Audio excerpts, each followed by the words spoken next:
Assalamualaikum warahmatullahi wabarakatuh. Bismillahirrahmanirrahim. Alhamdulillahi rabbil alamin. Wassalatu wassalamu ala asyrafil anbiya wal mursalin Sayyidina Muhammadin wa ala alihi wa sahbihi ajma'in, amma ba'du.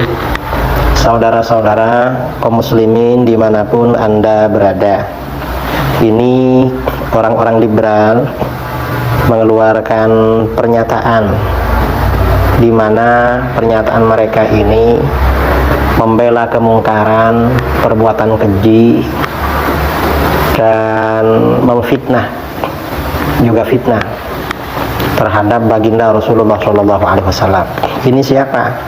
Ini viral di media massa, di internet ya, berjudul menyebut ada di era Rasulullah Yeni Wahid meminta LGBT wajib dilindungi. Jadi dia mengatakan LGBT, orang yang kerjanya lesbi, gay, homoseksual, biseksual, dan transgender wajib dilindungi. Nah, ini kok bisa diwajibkan? Ini kan jelas gak masuk akal. Apalagi dia fitnahnya sudah ada pada era Rasulullah, maksudnya dilindungi. Ini bohong. Apalagi di sini ya, kata Yeni, dia bilang apa? Kaum LGBT ada di masa Nabi Muhammad pada 15 abad yang lalu. Mereka disebut khunsa. Khunsa itu bukan LGBT. Ini tidak tahu pada istilah bahasa Arab. Khunsa itu artinya seseorang yang lahir punya dua alat kelamin. Itu namanya khunsa. Itu bukan LGBT. Dan itu hukumnya mengikuti yang berfungsi, bisa menjadi laki-laki, bisa perempuan. Kalau berfungsi kedua-duanya bisa menjadi khunsa muskil. Ini kata para ulama seperti itu. Kemudian dia juga bilang apa? Kata dia, si Yeni ini, kami sudah melakukan survei pada April lalu ketika isu LGBT beredar di media sosial. Karena itu responden menyatakan bahwa orang LGBT sebagai kaum yang paling tidak disukai. Nah, ini maksudnya apa? Si Yeni ini mau membela LGBT karena banyak bangsa kita, terutama umat Islam, nggak suka LGBT, dan itu sudah betul. Umat Islam nggak suka sama kelompok LGBT sudah betul. Mengapa? Karena LGBT ini bertentangan dengan adat istiadat, dengan norma, dengan tradisi, dengan fitrah manusia, apalagi dengan agama. Khusus dalam agama kita, misalnya di dalam hadis-hadis ya, Ali bin Abbas radhiyallahu anhu maqal, la'ana Rasulullah sallallahu alaihi wasallam al-mutasyabbihina minar rijali bin nisa wal mutasyabbihati minan nisa'i bir rijal, rawahul Bukhari. Dari Ibnu Abbas radhiyallahu anhuma, beliau berkata, Rasulullah SAW telah melaknat mereka yang menyerupai perempuan dari kalangan laki-laki dan yang menyerupai laki-laki dari kalangan perempuan. Hadis sahih riwayat Al-Bukhari nomor 5885. Artinya apa? Laki-laki yang menyerupai perempuan, bergaya perempuan, apakah pakaian atau tingkah lakunya, atau sebaliknya perempuan bergaya laki-laki, ini memang dilaknat. Ini baru menyerupai, dilaknat oleh Rasulullah SAW. Mengapa? Karena melanggar kodratnya. Dia lahir sebagai laki-laki, ya harus laki-laki. Lahir sebagai perempuan, ya perempuan.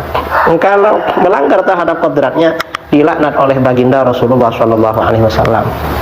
Bahkan dalam hadis lain, an Abi Hurairah radhiyallahu an, qala la'ana Rasulullah sallallahu alaihi wasallam ar-rajul yalbasu libsatal mar'ah wal mar'ah talbasu libsatar rajul.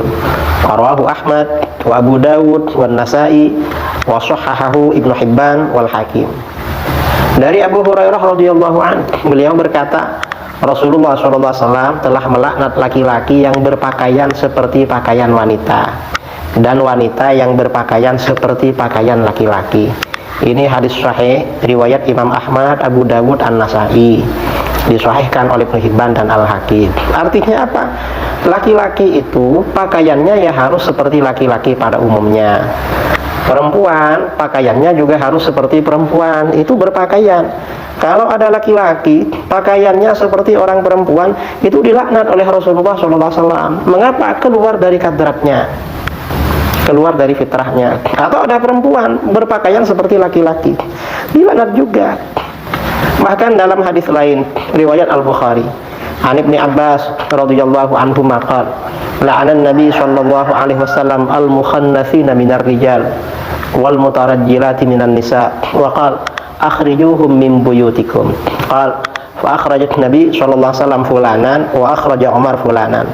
Rawahul Bukhari. Dari Ibnu Abbas radhiyallahu anhuma, beliau berkata, Rasulullah SAW telah melaknat orang yang keperempuan-perempuanan dari kalangan laki-laki dan orang yang kelaki-lakian dari kalangan perempuan. Orangnya perempuan tapi gaya laki-laki, atau laki-laki gaya perempuan. Dan beliau Rasulullah SAW bersabda, keluarkan mereka dari rumah kalian. Keluarkan mereka dari rumah kalian. Lalu Nabi SAW mengeluarkan si fulan dan Umar mengeluarkan si fulan. Artinya apa? Orang laki-laki yang bergaya perempuan-perempuan itu biasanya suka masuk ke rumah orang, lalu berbincang-bincang dengan istrinya. Ini suruh keluarkan, jangan diterima, walaupun sudah bergaya perempuan. Bahkan dalam hadis lain riwayat Al-Bukhari, An Ummi Salamah radhiyallahu anha, anna Nabiya sallallahu alaihi wasallam kana indaha wa fil baiti mukhannathun faqala li Abdillah akhi Ummi Salamah, ya Abdullah, in futiha lakum ghadan at-Taif fa inni adulluka ala binti Ghailan fa innaha tuqbilu bi arba'in wa tudbiru bi saman. Faqalat Nabi sallallahu alaihi wasallam, la yadkhulanna haula'i alaikum. Rawahul Bukhari.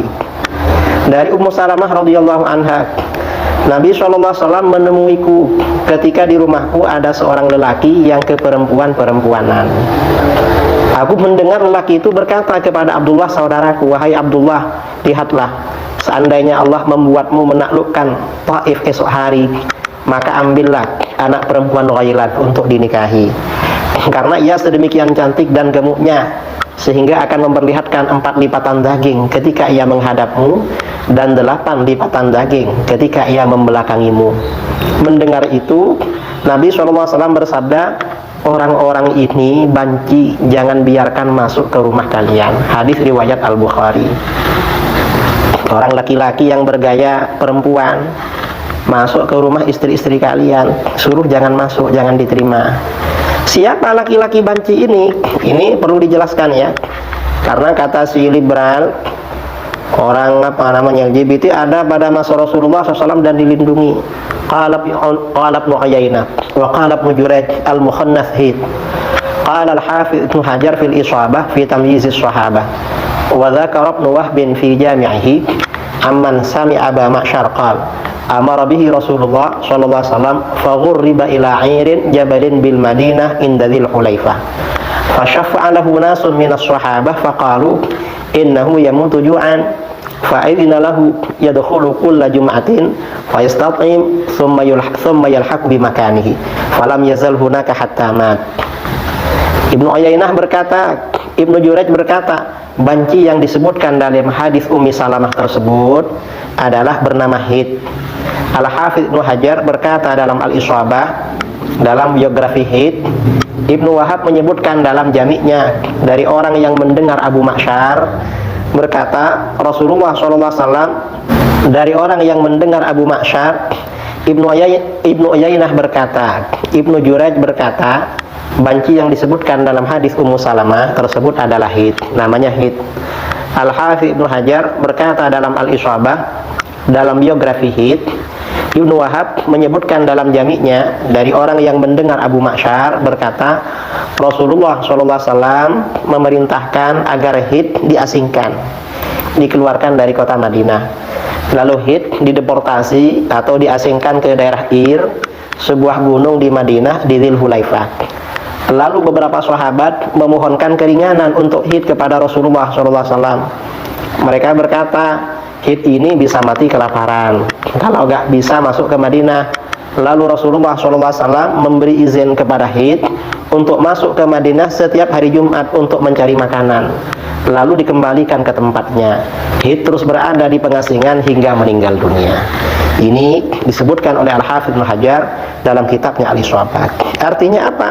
Memang agama seperti dilakukan oleh baginda Rasulullah SAW ini memberikan tindakan tegas bagi orang yang melanggar kodratnya, seperti yang dilakukan oleh Hid. Dia ini bergaya perempuan, sebenarnya laki-laki, tapi kalau jumpa laki-laki dia suka menceritakan kecantikan cewek-cewek yang ia jumpai, perempuan yang ia jumpai. Makanya dia dideportasi dari Madinah. Nah kemudian, dan ini mengapa LGBT itu harus diberi tindakan tegas? Karena bahaya, saudara. Bahayanya apa? Bahayanya kepada umat Islam. An Anas radhiyallahu an qala Rasulullah sallallahu alaihi wasallam, "Idza istahallat ummati khamsan fa 'alaihimud damar. Idza zaharat tala'un wa syaribu al-khumur wa labisu al-harir wa takhidhu al-qiyan wa takhadhu al-qiyan wa tafar rijalu bir rijal wan nisa bin nisa." Haditsun sahih rawahu Tabrani fil Awsat wal Baihaqi fi Syu'abil Iman. Dari Anas radhiyallahu an, beliau berkata, Rasulullah SAW bersabda, apabila umatku telah menghalalkan 5 perkara. Ini haram tapi dihalalkan, malah menyuruh dilindungi, seperti melindungi perkara halal begitu, seperti yang dilakukan orang-orang liberal. Nah, apabila umatku telah menghalalkan 5 perkara, maka kehancuran akan menimpa mereka. Hancur ini yang bisa diserang oleh musuh, kemudian bisa terjadi musibah, malapetaka, gempa dan selainnya. Apa itu?